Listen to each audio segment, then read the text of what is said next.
Thank you for joining us today for our webinar. If you have any questions throughout today's presentation, please feel free to use the questions box in the control panel.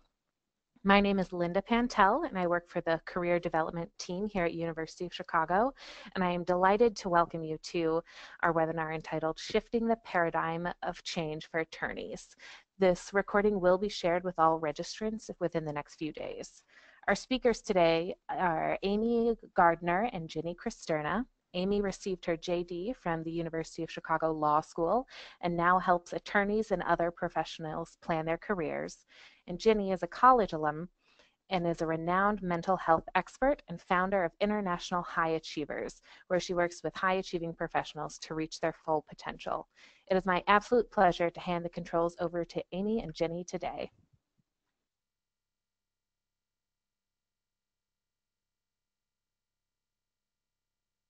Hi everyone, my name is Amy Gardner, and I have a confession to make. For years, I dreaded change. I found it completely irritating when my favorite restaurant changed their plates, and when my first law firm switched to reviewing documents electronically rather than on paper. The only improvement I initially saw was that I could review documents without paper cuts. So I come at the topic of change from the perspective of someone who's learned to adjust my thinking about it, and I now experience much less stress about change than I used to. I hope today's session will help you to do the same. To give you an overview of our time together, first we'll discuss some changes on the horizon in the legal profession. Then Dr. Jinnie Cristerna will discuss how to shift your mindset around change, the psychology of change, and how you can prepare for and benefit from change in your career and life. Finally, I'll conclude with tools and resources to draw on to manage and thrive in times of change. Although we'll be talking in part about changes in the legal profession, we've designed today's webinar to help you manage change in both your personal and professional life, as well as both the change that you can control and choose, such as getting married or changing jobs, and the change you cannot control, such as becoming an empty nester or changes within the profession. So who are we? I earned my JD, as Linda said, from the University of Chicago Law School. I'm the former dean of students at the law school, a former mid-sized law firm partner, and a former Skadden Chicago litigation associate. I'm now a certified professional coach, and I help attorneys, executives, and other professionals determine where they want their careers and lives to go. Then I support my clients in achieving their short and long-term goals to develop the careers and lives they want. I also do trainings for law firms and other organizations on topics like how to give and receive feedback, networking, time management, building mentoring relationships, and other topics. Like Jinnie, I'm also a long-time committed alumna of the university, serving as president of the Alumni Club of Chicago in the past and as a former vice president of the Alumni Board of Governors. As I mentioned, I'm thrilled to be joined today by Dr. Jinnie Cristerna, who will introduce herself shortly. So let's get started. This cartoon sums up where a lot of attorneys are on change. In many ways, we all want change, but when it comes time to actually change ourselves, or even worse, make change, it can become much less appealing. So Linda, let's go to that quick poll question. So if you wouldn't mind, if you could please answer honestly with your gut reaction. When you think about change, do you feel excited or positive? Do you not feel anything in particular? Or do you feel anxious or negative? We'll give you a second to answer, and we'll share those results with you later on.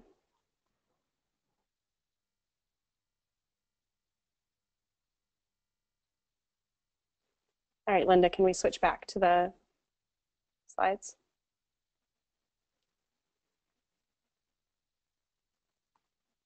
Great, thank you. So let's talk about changes on the horizon for the legal profession in 2018. So I'm going to share with you 10 changes that I see coming up. Some of these are continuations of trends that we've been seeing recently, while others are more new. Some affect only law firms and their clients, but most will impact all corners of the legal industry. In law firms, 2018 is poised to continue the move toward industry groups, either in place of or in addition to traditional practice groups like litigation, tax, or restructuring. A few of these examples of these industry groups include areas such as financial services, energy, healthcare, telecommunications, and aviation and aerospace. One study by BTI Consulting Group from just a few months ago found that the number of law firms organizing around industry groups has doubled to 27% over the last 5 years. In some firms, industry groups are used mostly for marketing, but in others, these are organizational units, like a practice group, with a group head, a separate budget, and billable targets. For some lawyers, this ability to specialize in one industry can be an opportunity to develop real depth in an area of interest. For other lawyers, the move to industry groups can be frustrating if the firm isn't putting real resources behind them. It can also be risky because a particular industry may fade out of favor, or clients may ultimately be unwilling to waive conflicts to have the same lawyers working for their competitors. Either way, though, industry groups are one of the trends to watch for in 2018. Whether you're in a law firm or another setting, a second development in the legal industry that will be important in 2018 is the phenomenon of millennials, also referred to as Generation Y. On the one hand, you may feel you've gotten used to working with millennials as colleagues, and you may even be a millennial yourself. But a new change as millennials move up through the ranks is millennials as clients in addition to colleagues. Now, to be clear, I am not intending to bash millennials. Having worked with millennials as a dean of students and now often advising law firms on how to hire, train, and retain millennials, there are many good things millennials have brought to the legal profession, and we'll talk about some of those in a moment. But it's important to acknowledge and understand what they will mean in the profession going forward, particularly now as baby boomers are retiring. So let's back up a bit. Millennials, who were born between roughly 1980 and 2000, depending on which scale you go off of, are now the largest generation. There are about 92 million millennials in the United States. Their expectations of their attorneys are significantly different than previous generations. For example, millennials will almost inevitably Google their lawyers, making your website, LinkedIn profile, and Twitter feed even more important. Whereas previous generations may have been more concerned about your having a website just as a validation tool, millennials are more likely to dig into your website, to see what your values are, to look at whether the site has been updated recently, and whether it feels relevant and current, just as they tend to value sharing up-to-date information online themselves. Millennials famously value flexibility in their work environments as more important than face time, which can mean that as clients, they generally prefer to do a meeting with their lawyers over GoToMeeting or FaceTime or Google Hangouts versus paying to fly in a lawyer. And that is, of course, assuming they want a meeting at all. They may prefer just email or texting with their lawyers, which makes establishing preferences earlier in the relationship even more important with this group. Because of that preference for flexibility, and because millennials tend to be more independent, they generally do not want to have to wait for a quarterly check-in with their lawyers to get a case update. As clients, they tend to prefer to be able to access information when they're working and on their own. Just as millennial colleagues want regular feedback and to see how their work contributes to the overall case or project, millennial clients want to have regular updates through their preferred methods of communication and to understand how a particular motion or negotiation tactic fits into the big picture. That questioning nature and interest in the big picture means millennial clients can be more engaged than their predecessors. Because of the ways in which millennials can differ from other generations, both as colleagues and clients, they'll be an important force in 2018 and beyond. A third trend to watch in 2018 is due in part to millennials. The focus on work-life balance and alternative work arrangements that we have seen more and more in the legal profession, particularly as millennials have demanded it and gotten it for all of us, doesn't seem likely to reverse course. A fourth change to watch for in 2018 is the creation of online communities geared to lawyers. Whereas in the past, lawyers have used bar association meetings, alumni groups, and other in-person groups to find a sense of community with other lawyers and develop referral networks, there's been a recent shift to more online private communities. While this has been through LinkedIn or Facebook groups over the last few years, a big development that will continue in 2018 is communities like Lawyer Slack, that's S-L-A-C-K, which is now changing its name to Lawyer Smack, S-M-A-C-K. While there are other private online communities for lawyers, Lawyer Smack is a key one because it's been described by its founder, Keith Lee, as a close-knit bar association that just happens to be online. It now has 15,000 messages a week from lawyers seeking referrals, sharing documents, motions, and pleadings, mentoring each other, and meeting up in real life. One big difference between Lawyer Smack and a lot of the other online communities that lawyers have used in the past, or things like listservs through bar associations, is that it's switched to a subscription model and touts the fact it is a paid, private, and vetted community. Watch for others to follow Lawyer Smack's lead to monetize these groups as online private lawyer communities become an important force in 2018. The fifth trend I want to call to your attention is legal process outsourcing, which will continue to be an important trend in 2018. In legal process outsourcing, more firms and GCs take work that in the past would have been done by internal attorneys, paralegals, or other professionals, and have it instead handled by external vendors in the US or overseas. While we've seen legal process outsourcing used over the last few years mainly for document review, it's now being used more and more for other legal work, a trend that will continue. A sixth trend for 2018 is more mobile law firms. And there are several examples of mid-sized law firms that have grown up around an entirely virtual model, with attorneys banding together to share certain resources, even as they live in different states in the US and even around the world. And for attorneys that don't want to become completely mobile, the proliferation of WeWork and other co-working space has provided another option that didn't exist even a few years ago.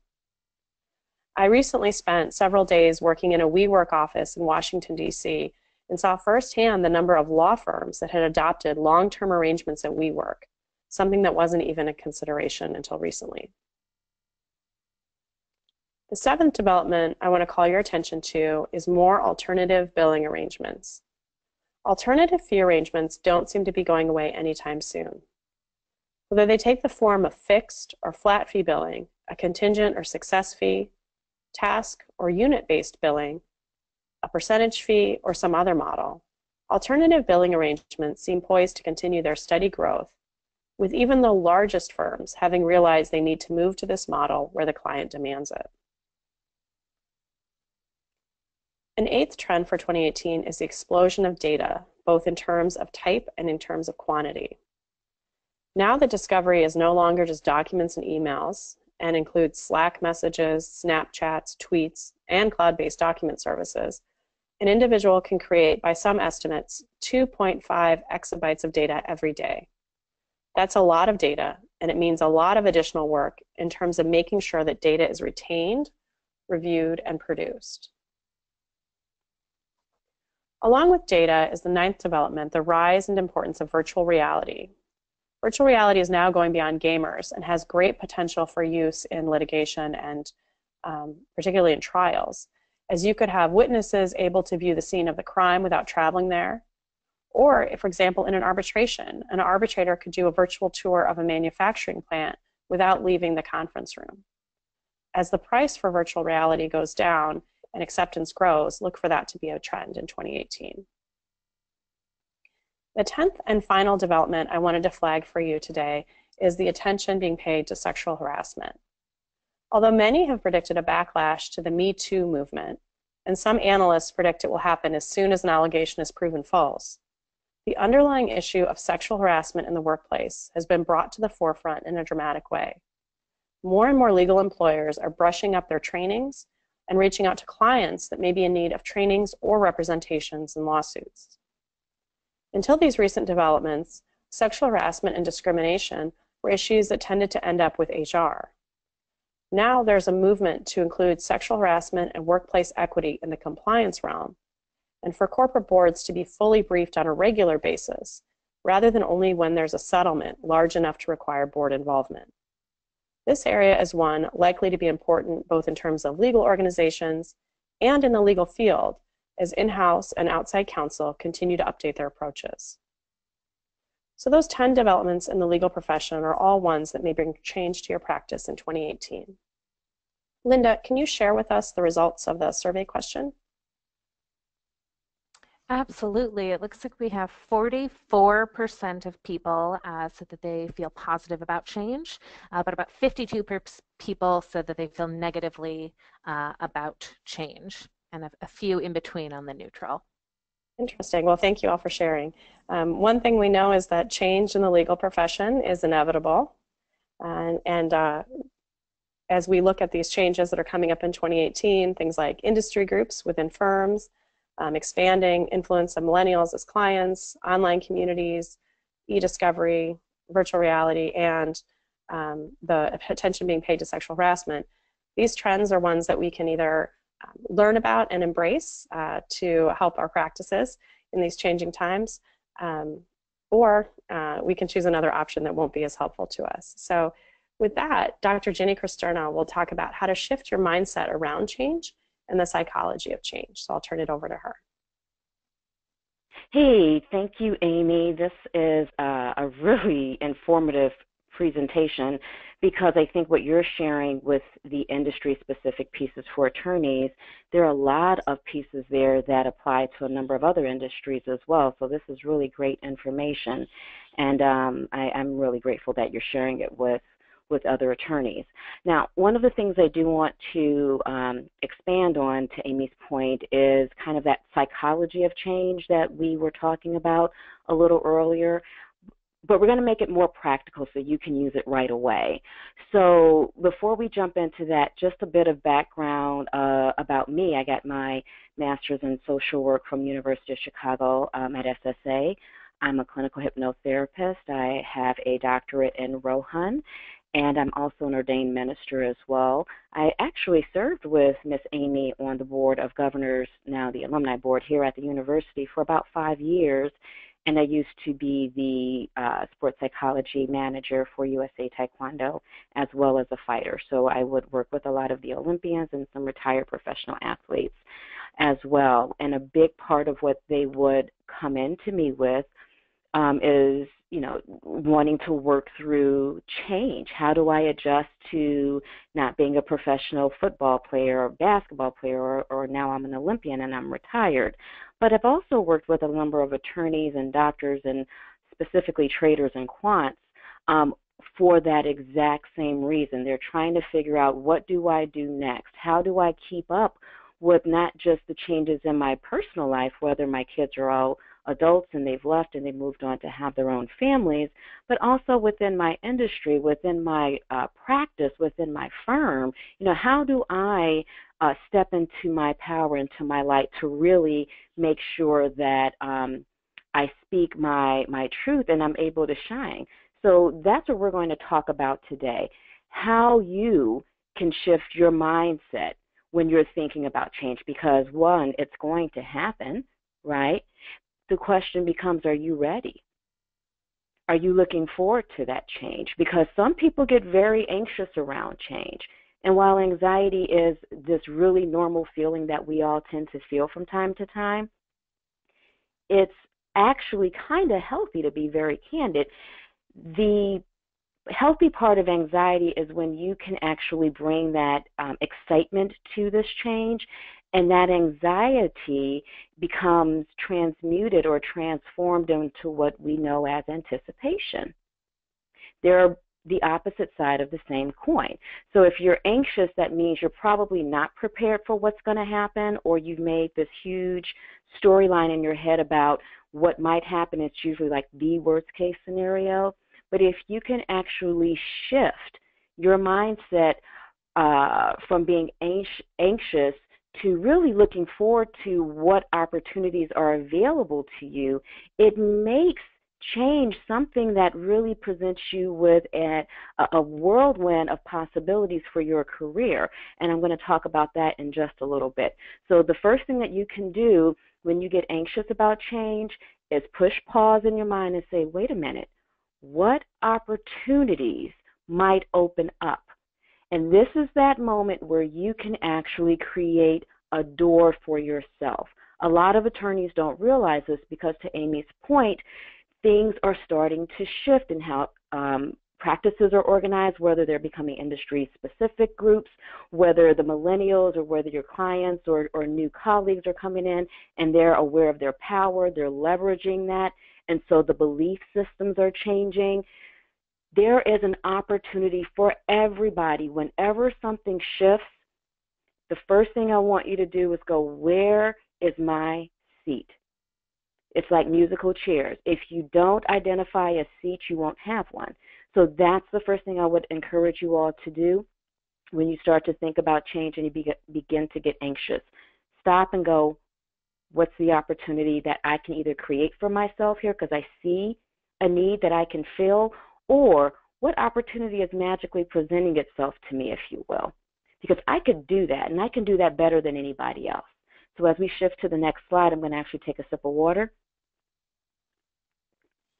And now we're going to talk about, excuse me, what the psychology of change actually means for you and how you manage that. So I talked about just a few moments ago how you can step into that change and create a new niche for yourself. You can become the expert in something new or something needed, or the change will actually present that opportunity to you, right? So how would you manage that? How do you see it and then actualize that? Or use your form of alchemy, if you will, because some of you have that magic touch. Whatever you touch turns to gold. And you might want to keep it that way, because when change comes, sometimes it turns to brass, and we don't want that, all right? So what you want to start thinking about is when you see an opportunity, you want to begin to say, okay, well, what's the best penetration point for me?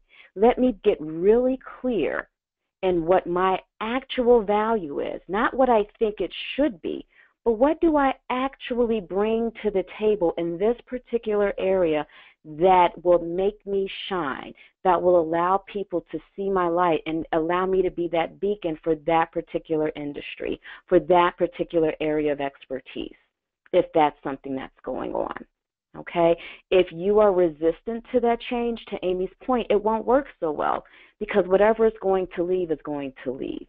Your job is to figure out how you can remain relevant and bring value to whatever is now coming in and taking its place, whatever used to be there. All right, so I want you to really start to think about, where do I fit in? How can I transfer this skill set into this area? Or more specifically, and even more excitingly, what would I like to create that I've been thinking about, and now was a great opportunity to do that? So keeping your head and your mindset on opportunities to create and grow will really allow you to remain relevant and to be someone of value that companies or practices don't want to let go of. This is really your evolution, your growth. Your ability to let go will allow you to create something even better than what you had before.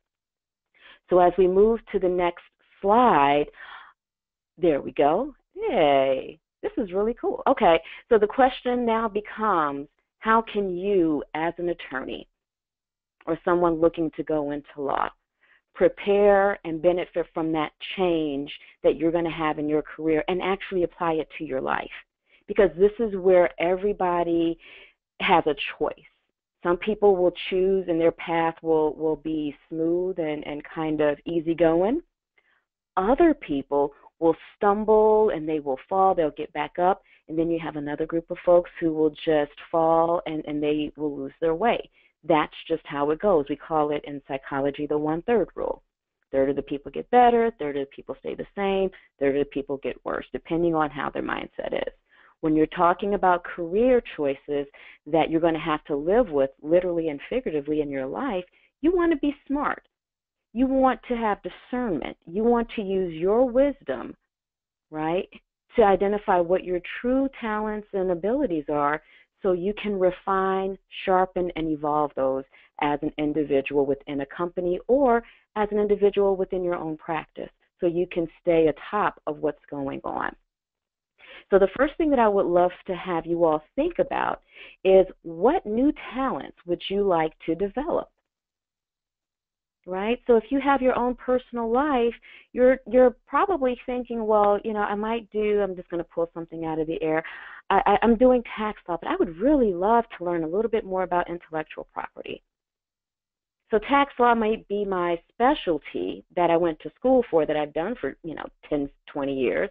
But I'm actually really drawn to this intellectual property piece because people get really creative there, and it's a lot more challenging and fun for me to differentiate between what belongs to whom.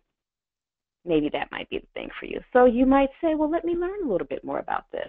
Let me help out on a couple of cases. Let me go and learn from some of the best folks in my firm. Let me tag along, whatever, right? What skill sets would you like to evolve? Say you're already doing IP and you want to take that to another level because you've noticed a pattern. Not that we have all algorithms in law, but maybe you notice a pattern that has come up over the last 5 to 7 years. And you want to explore that and really have that depth in that niche area of intellectual property, right? So these are some of the things that Amy was talking about. The biggest piece is when it comes to this change in your career and in your life that I think a lot of professionals struggle with, and I'm really just going to speak to attorneys as I worked with them and what I have noticed came up with a number of them when they struggled with this, is their values, their culture, their beliefs. A lot of that has shifted very, very drastically and very, very quickly within the last 3 years. Things that they were taught to be true are being challenged now, not only in their firms, but in their personal lives as well. So it's almost like having some sort of midlife crisis, but you're having it at 30. Or maybe you are 55, 60, and you're not ready to retire because you're just at your prime. And now you're being bombarded by a different set of norms. So you really want to take stock in what you believe to be true, and this is a great time for you to sit back and reflect, because things change and so do beliefs and values. You have a lot of people who have said, you know what, I have my belief that I am valuable and it's just as valuable as somebody else's, and I'm going to speak my truth. How do you respond to that? Especially if it's a client. I've seen a lot of rainmakers, right? They're bringing in, 10 and $15 million, but when shifts like this happen in the industry, they go from being rainmakers to maybe doing something else, right? So I do want you guys to think about that. Really be reflective and introspective in this space, because this is where it matters. This is where it counts. You have to apply it in a way that has discernment, in a way that honors what you're able to tolerate within your comfort zone, and you have to be willing to let some things go. And the only person who can help you do that is you. You can go and see a coach, of course, but you're going to have to be the one that lives with that. So with that said, those are the 3 pieces that that I was going to speak to, and I hope that was helpful and gave you some food for thought. But right now, I'm going to hand it back over to our amazing Amy Gardner, and look for your questions on the end of the webinar if you have any. Thank you, Jinnie. So I want to just talk for a few minutes about some tools and resources you can draw on to manage and thrive in times of change. So Jinnie talked about developing a new skill set within the law, which is a great suggestion. I just wanted to add on to that. Another thing that I have found helpful is staying on top of what's going on in the industry as a way to help me feel more able to predict change and see where those opportunities are going to be. One way that you can do that, of course, is through the lawyer blogs that we all know and look for bonus information on, places like Above the Law, but also the American Bar Association or your local bar association often have some great resources for you in terms of changes and things that you should see as trends within our profession.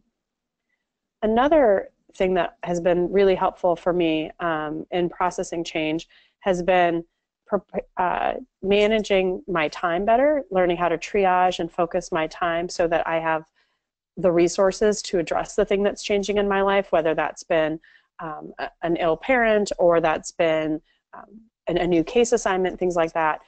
And also that frees me up to have more time on self-care, including getting enough rest, because I think that changes in our lives and careers are much easier to manage when we're not also exhausted. One of the best ways that I found to do a better job of managing my time so that I could manage change is to get more on top of my time and see where it's actually going. Studies show that when asked to estimate how many hours per week they work, everybody overestimates how much they work, but lawyers in particular overestimate how many hours we work by more than 20%. So something that I've done in times of intense change in my life and career has been tracking my time. Now, I know that if you bill your time, you probably groaned inside as I said that because you're thinking that you do that already. But what I'm talking about is different than saying I spent 0.50 on that task. What I'm talking about is tracking your time and seeing how much of it is really spent on work, how much is spent on hobbies, how much on exercise, how much of it is spent in ways that you would redirect if you were aware of it. And this is an exercise, as I mentioned, that I've undertaken whenever I have a big change coming up in my life, and it's one that I really recommend. So as one example, I was debating whether or not I really had time to add finishing my master's degree on top of what I thought was a very stressed schedule in the spring. But by tracking my time for a week in the winter, I was able to see that it was a voluntary change that I could take on, and I was able to see exactly where the time to achieve that goal of finishing my master's degree could come from. I've also used this technique after a big trial. I had gone from working every moment to my work hours falling off a cliff, and I wanted to see where I was spending the time in that lull. Tracking my time allowed me to do that and resulted in my realizing just how much time I was wasting at work I could be spending in other ways. So I've put together a version of the time tracker that I found really helpful and a couple of simple steps you can take to see where your time is going. If you'd like a copy, I'm happy to give you a version you can download. If you visit applecromatic.com, enter your email address on the box that pops up and the word change, and you'll receive an email to download the tool about an hour later. Another tool that can be helpful in processing change is meditation and mindfulness. Meditation is a tool that more and more lawyers and legal employers are recognizing can help lawyers manage stress in their lives, including changes.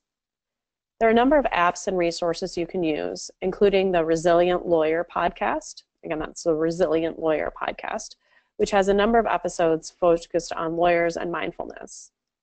You could also check out a popular meditation app like Stop, Breathe, and Think, Insight Timer, or Calm. Calm actually has emergency calm meditations that can be particularly helpful if you find yourself in a stressful situation and just want to do a 2, 5, or 10-minute breathing exercise. A different type of exercise, which would be physical exercise, can be incredibly helpful in times of change because it can build your reservoirs of energy and focus to manage change, boost your mood, and lower levels of depression. We all know this. We all know that we should exercise more, but ironically, the more you feel you don't have time to exercise, the more likely it is that you could benefit from exercise. And finally, Jinnie and I would each be honored to help you manage and adapt to changes in your life. Whether your circumstances are better suited for a therapeutic approach or coaching approach, we're happy to connect you with resources you need or to be resources for you ourselves. So with that, we want to open it up for your questions and see what you might have about questions you might have about changes in the legal profession or how to manage change. Linda, do you want to handle the questions? Yes, thank you, Amy and Jinnie, both. That was great. Everybody, please continue to send in your questions. Hopefully we can get to all of them today. Can you both speak to how to manage rejection when you're looking at a change, a professional change or personal change in the future? Sure. So I work with attorneys a lot who are contemplating a career change, figuring out what direction they want to go, and then often working with them on mock interviews. And sometimes they don't get the job that they were sure that they wanted.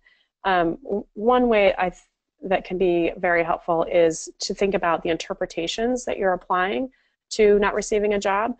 So often we find out that we didn't get a position and we interpret it as, I've been rejected. I wasn't good enough. They didn't want me. Rather than taking a step back and thinking about the assumptions that are going into that and what other interpretations might be true.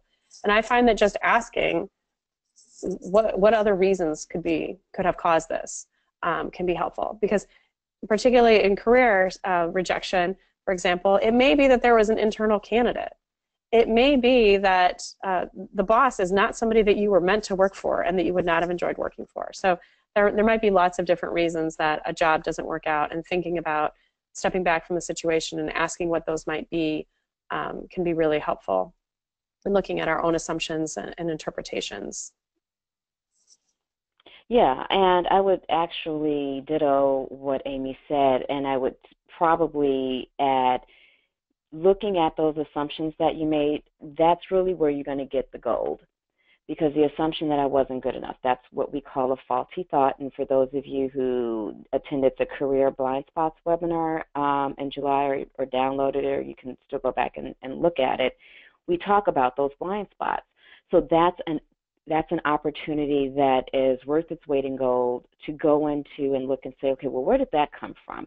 Where did this come from? Because you'd be surprised at how the presumptions that you make about who you are, whether you're worthy or deserving or likable or helpless or controlling or whatever, that seeps out in an interview. And, people can pick up on that, especially if you're dealing with seasoned folks. So it's always good to look at your assumptions and not so much psychoanalyze them to death, but just to become aware of and get clear on what may be going on with you that's ready to be evolved. But understanding that at the end of the day, while there is a role that we play in our rejection, there's also a gift in that, because 7 times out of 10, you're better off not working there. It's for whatever the reason was. I can't tell you how many times people have said, you know what, I got the dream job, I went there, and it was like going into the kitchen of my favorite restaurant. So it becomes this, there really is a reason why things happen, but use that opportunity to be reflective. Just take, 2 or 3 sessions and go, let me look at me. Let me look at what I might not have picked up on in that interview. Was it me? Was it them? Was I answering the questions? Were they really looking for something else in hindsight and I just couldn't bring that, so it was probably good that I didn't get that job? So there's a number of ways, to Amy's point, that this could have played out in terms of the reason why, but always getting the gold on your end is really where the value is, not in the rejection. Thank you. Here's another question. With all of the change going on in the world, what should you do if you're stuck in an environment that completely resists change? Is it time to move from the organization, or are there other ways to create change in your workplace? I can Sure. I can take that one. So one of the things that ends up happening, and this is just inevitable, it's either a slow death or a quick one. Either the organization is going to no longer exist, or it will struggle to survive, or it will make that shift and something will happen. Now, you as an employee aren't necessarily responsible for making sure that that change happens.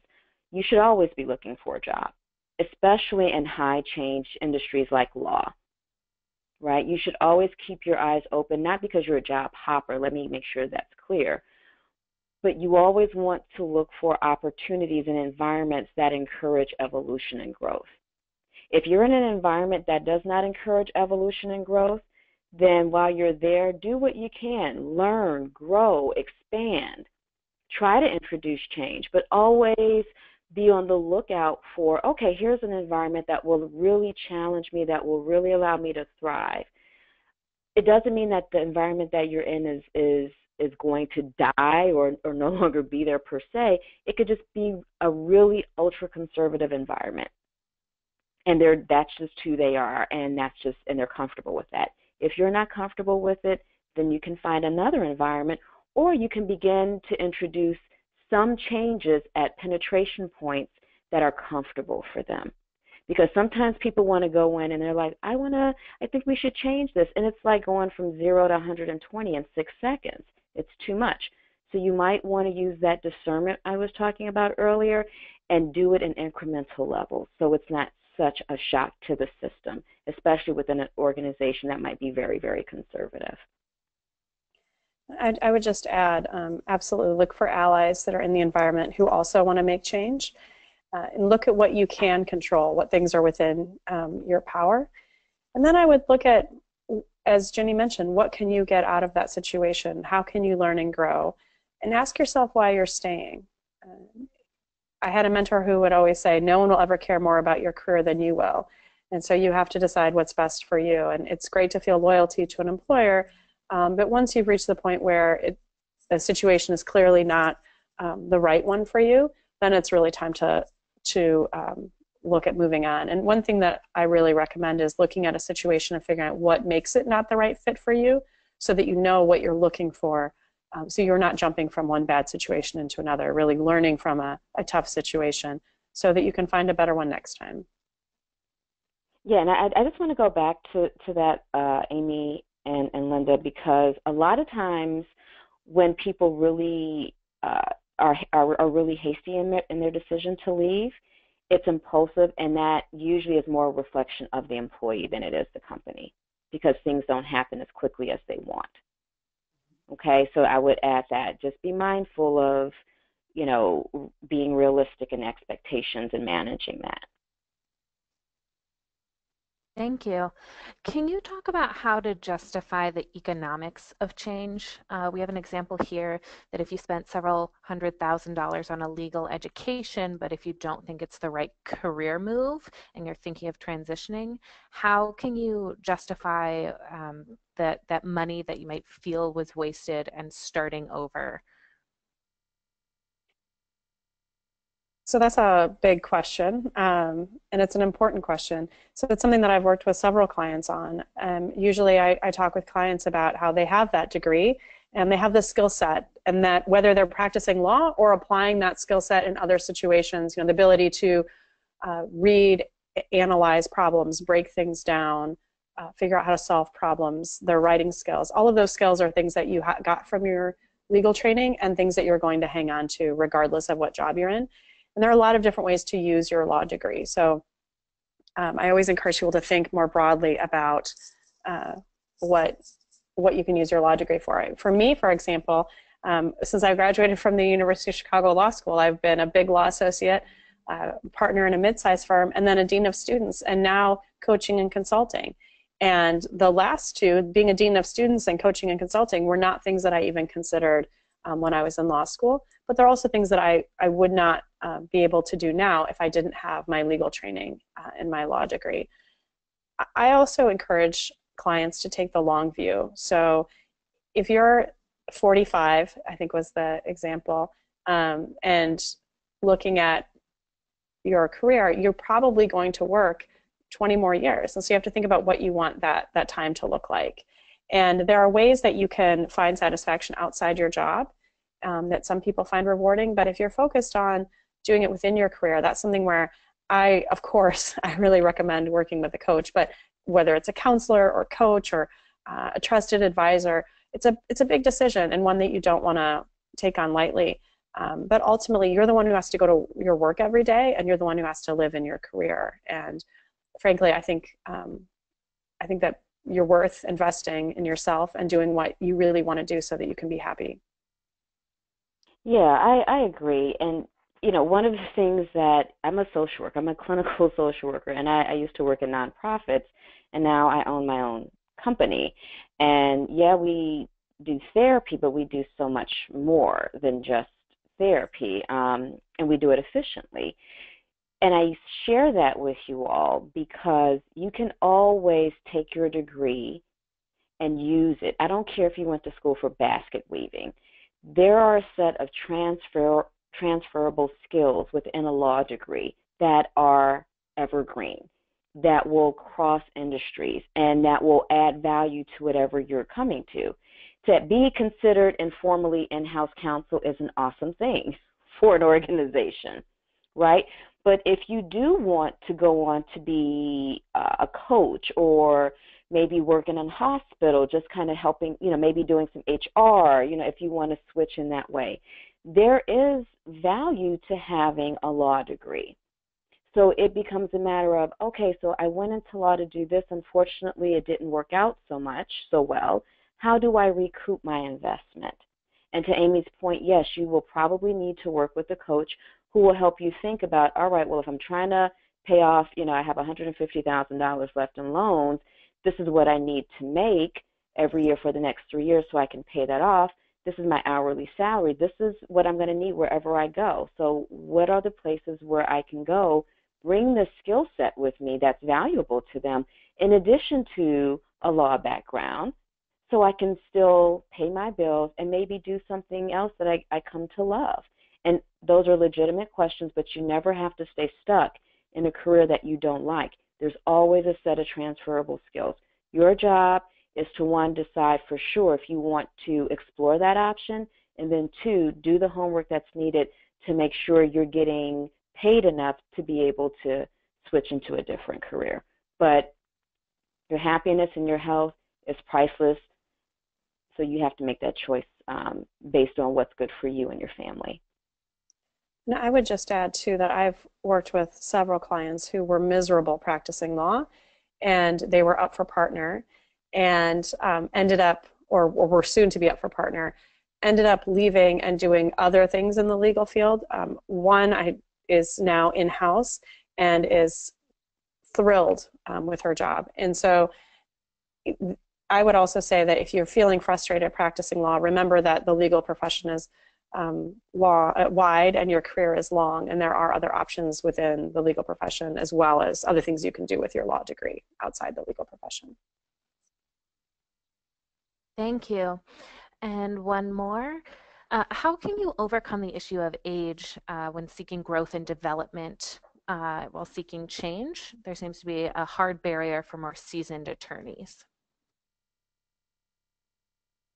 Well, I've always approached age with grace and ease. I'm still working on that, though. But I think what ends up happening is we don't realize that the more mature we become in our careers, the easier it is for us to reach out and learn something new.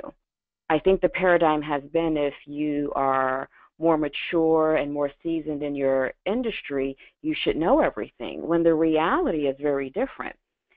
When you are at a certain level in your career and you have a certain number of seasons that you've accumulated in your age, to go back and ask, say, a millennial, hey, can you teach me this? That's pretty cool. That's really neat.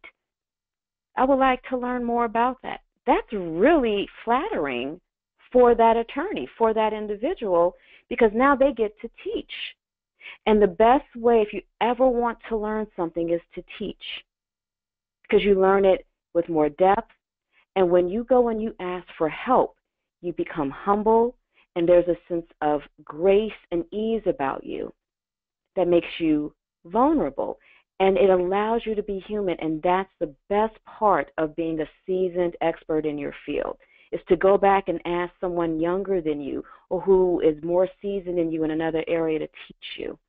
That gives them an opportunity to learn their area of expertise with more depth, and it allows you to make a new friend, a new colleague, a new point of connection. So it's one of those things where I'm like, if that's your problem, you're in great shape. Go ask, go be a student. It's so much more fun when you're of a certain age.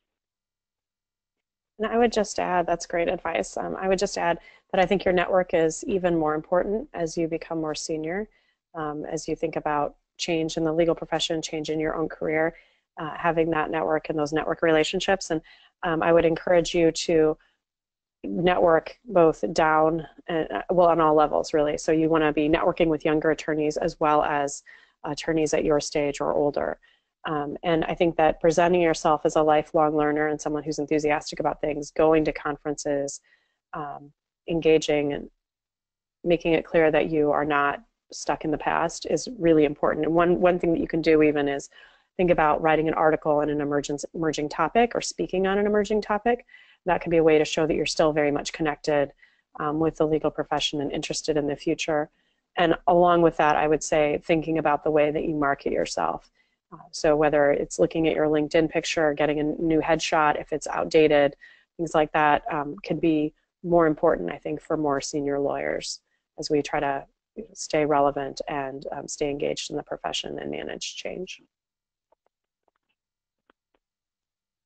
Excellent. And this is one, or I think our last question to both Jinnie and Amy. It seems a lot of what you've said has resonated with our audience today. Can you give us some more direction or next steps if we wanted to pursue either one-on-one coaching, what that could look like, or other resources that you might have available? Sure. So both of our websites are listed. So mine is apochromatic.com. Jinnie's is highachiever.net. Both of us have various resources on our website and blogs. And we're both happy to talk to alumni about what might be a good next step for them. No one size fits everybody. And so I know that we're both very happy to work with people one-on-one and talk with you about what might be a good fit for you at this stage in your career and in your life.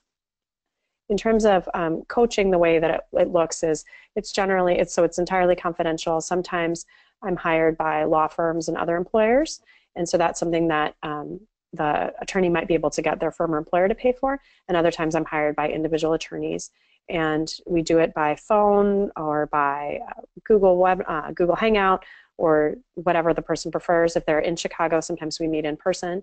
And coaching is very much focused on what the client wants to work on. So if the client wants to work on time management, that's what we work on. If it's how do I make a change in my career and figure out where I want to go and how do I get there, that's what we work on. And sometimes that involves resume and cover letter review. Sometimes that involves mock interviews. It's really all about what the client needs and wants at this stage in their life and career. Jinnie, do you want to talk more about your services? Sure. Thanks, Amy, and thanks, Linda.